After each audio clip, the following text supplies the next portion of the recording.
안녕하세요. 오늘 여러분과 함께 짚어볼 내용은요. 파이 네트워크 관련 최신 소식과 분석 자료입니다. 네, 요즘 특히 좀 부정적인 정보들도 많이 돌고 또 다른 암호화폐 해킹 사례랑 비교하는 내용도 있고요.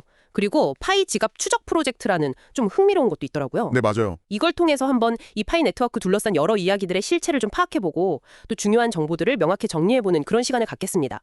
먼저 지금 상황부터 좀 볼까요? 네, 보내주신 자료를 보면요.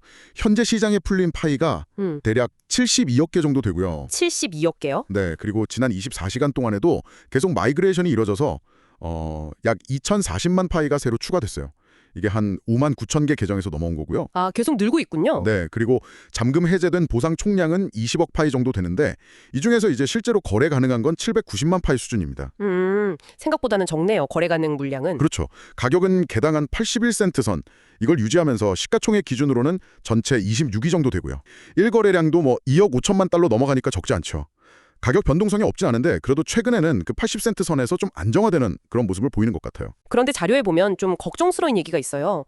파이 네트워크를 2025년 최대 사기다. 이렇게 부르는 주장도 있더라고요. 퍼드라고 하죠, 이런 걸. 네, 퍼드.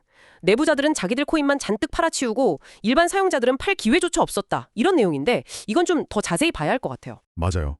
근데 이 주장에 대해서 자료에서는 이게 근거가 좀 부족하지 않냐 이렇게 지적을 하는데요. 아, 그래요? 네, 이게 닥터 알트코인이라는 사람이 예전에 했던 주장을 그냥 그대로 가져온 것 같다는 분석이에요. 초기에 가격이 확 떨어졌던 건 물론 내부자 매도 가능성도 아예 없진 않겠지만 그것보다는 그 초기에 참여했던 많은 사용자들이 실제로 매도를 했기 때문일 거라는 거죠. 아, 초기 사용자들이 많이 팔았다. 네, 댓글 같은 거 보면 실제로 나 팔았다 이런 사용자 증언도 있다는 거고요. 물론 모든 사용자가 바로 팔 수 있었던 건 아니지만 이게 내부자만 팔았다는 증거로 보기는 좀 어렵다 이런 시각인 거죠. 아하, 그렇군요. 그 파이 재단 투 지갑 관련해서도 내부자 거래 의혹이 좀 시끄러웠잖아요. 그것도 좀 얘기가 있었죠. 네, 맞아요. 그 얘기도 나왔는데 이 자료에서는 그 지갑이 실제로는 사용자들이 지갑 만들고 또 마이그레이션, 코인 옮겨주고 이런 거 처리하는 데 쓰이는 지갑이라고 설명을 해요. 아, 운영용 지갑 같은 거군요. 그렇죠.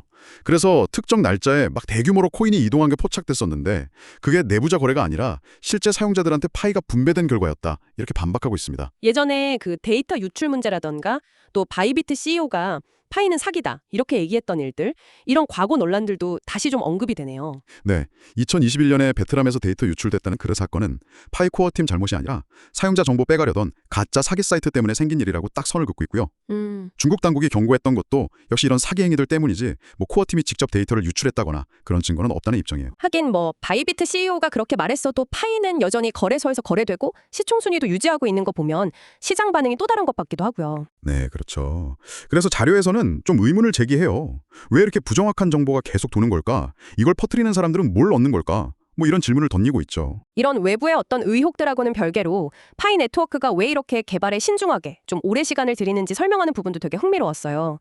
다른 디파이 프로젝트 해킹 사례를 들더라고요. 네, 맞아요. 수이 네트워크의 시더스라는 데서 아주 큰 사고가 있었군요. 네, 맞습니다.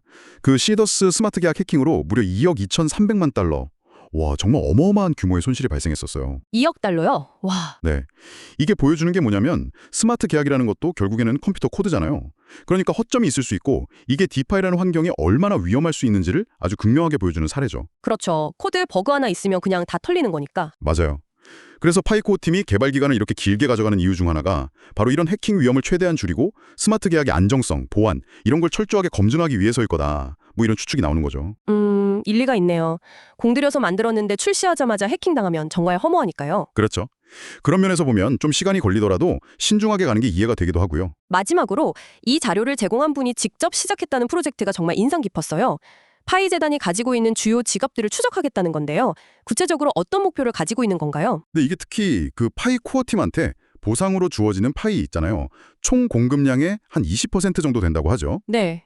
그거랑 연결된 모든 지갑을 다 찾아내서 그 활동을 아주 면밀하게 감시하겠다. 이게 목표예요. 오, 전부 다요? 네, 지금 파악된 바로는 이 보상 관련 지갑들이 파이 재단 4라는 지갑에서 생성이 됐고 각각 200만 파이씩 총 200억 파이가 들어있다고 해요. 와, 200억 파이. 네, 이 프로젝트를 통해서 앞으로 근거 없는 루머나 잘못된 정보, 프와드 같은 게 퍼질 때 실제 지갑 데이터를 딱 들이밀면서 빠르게 반복하고 커뮤니티에 좀 정확한 정보를 투명하게 제공하겠다. 이런 목적이라고 합니다. 야, 이거 정말 필요한 프로젝트 같은데요. 데이터로 보여주겠다는 거니까. 그렇죠. 투명성을 높이려는 시도인 거죠. 오늘 이렇게 쭉 살펴본 내용들을 보면 파이 네트워크가 현재 시장 지표상으로는 어느 정도는 자리를 잡아가고 있는 모습인데 여전히 여러 의혹들, 또 잘못된 정보들에 계속 부딪히고 있는 그런 상황인 것 같아요. 네.